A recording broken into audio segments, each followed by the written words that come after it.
ابو سلمہ بن عبد الرحمن نے خبر دی کہ ابو ہریرہ رضی اللہ عنہ نے کہا، تم لوگ کہتے ہو کہ ابو ہریرہ رضی اللہ عنہ تو رسول اللہ صلی اللہ علیہ وسلم کی احادیث بہت زیادہ بیان کرتا ہے، اور یہ بھی کہتے ہو کہ مہاجرین و انصار ابو ہریرہ رضی اللہ عنہ کی طرح کیوں حدیث نہیں بیان کرتے؟ اصل وجہ یہ ہے کہ میرے بھائی مہاجرین بازار کی خرید و فروخت میں مشغول رہا کرتے تھے، اور میں اپنا پیٹ بھرنے کے بعد پھر برابر رسول اللہ صلی اللہ علیہ وسلم کی خدمت میں حاضر رہتا۔ اس لیے جب یہ بھائی غیر حاضر ہوتے تو میں اس وقت بھی حاضر رہتا،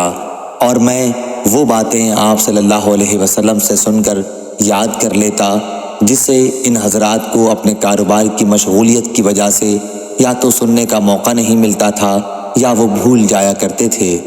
اسی طرح میرے بھائی انصار اپنے اموال، کھیتوں اور باغوں میں مشغول رہتے، لیکن میں صفہ میں مقیم مسکینوں میں سے ایک مسکین آدمی تھا۔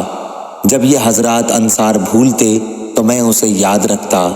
ایک مرتبہ رسول کریم صلی اللہ علیہ وسلم نے ایک حدیث بیان کرتے ہوئے فرمایا تھا کہ جو کوئی اپنا کپڑا پھیلائے اور اس وقت تک پھیلائے رکھے جب تک اپنی یہ گفتگو نہ پوری کر لوں، پھر جب میری گفتگو پوری ہو جائے تو اس کپڑے کو سمیٹ لے، تو وہ میری باتوں کو اپنے دل و دماغ میں ہمیشہ یاد رکھے گا۔ چنانچہ میں نے اپنا کمبل اپنے سامنے پھیلا دیا۔ پھر جب رسول کریم صلی اللہ علیہ وسلم نے اپنا مقالہ مبارک ختم فرمایا تو میں نے اسے سمیٹ کر اپنے سینے سے لگایا، اور اس کے بعد پھر کبھی میں آپ صلی اللہ علیہ وسلم کی کوئی حدیث نہیں بھولا۔ صحیح بخاری حدیث نمبر 2047۔